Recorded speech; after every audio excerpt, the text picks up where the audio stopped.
thought this slick stunt man had biceps upon triceps. He could run in place faster than any other stunt man. He jumped higher than Superman. This all-powerful stunt man could even do 10 push-ups while singing YMCA by the village people.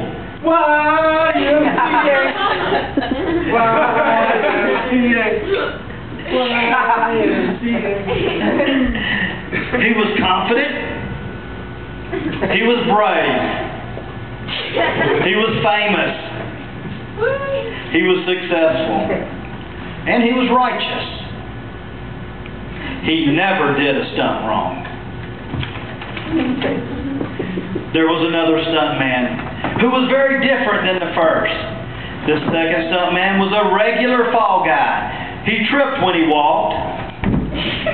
His social graces consisted of burping and picking potatoes out of his ears.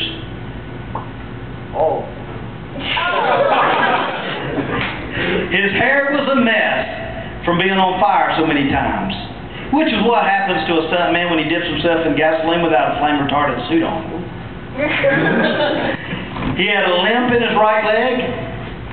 His left hand that shook, other left hand. He had a wiggle in his hips and a twitch in his eye.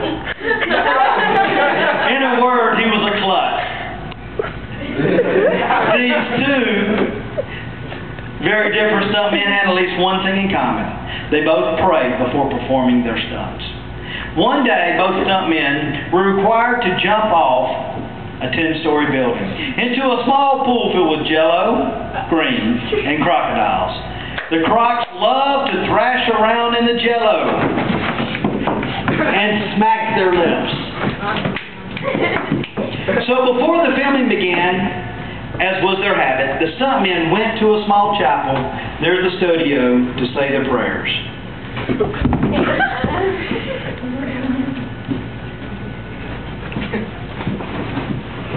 Randall, you're supposed to be up front so nobody can see you, man. I know.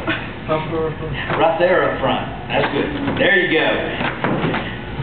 The studly stuntman stood in the middle of the chapel and prayed boldly to God. Lord, thank you for making me a stud. Lord, thank you for making me a stud. He continued, thank you that I am the greatest stuntman in the world. Thank you, God, for making me the greatest stuntman in the world. And he ended, thank you that I am not like that other crippled rodent of a stuntman behind me.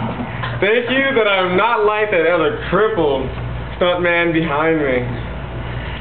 The studly stuntman then pulled out a mirror and fixed his hair and his eyebrows and blew kisses to the crowd. The klutzy stuntman just stood in the very back of the chapel, and he beat his chest 10 times with his shaking left hand. He prayed to God only this, have mercy on me, God. I keep falling and falling. I keep falling and falling. Later that day, the klutzy stuntman and the stud stuntman showed up at the stage. The klutzy stuntman stood ready to jump from the 10-story building. The pool of green jello jiggled below him. He jumped, had a horrendous form, and on his way down, he did a sickening belly flop into the jello. The crocodiles just stared at him.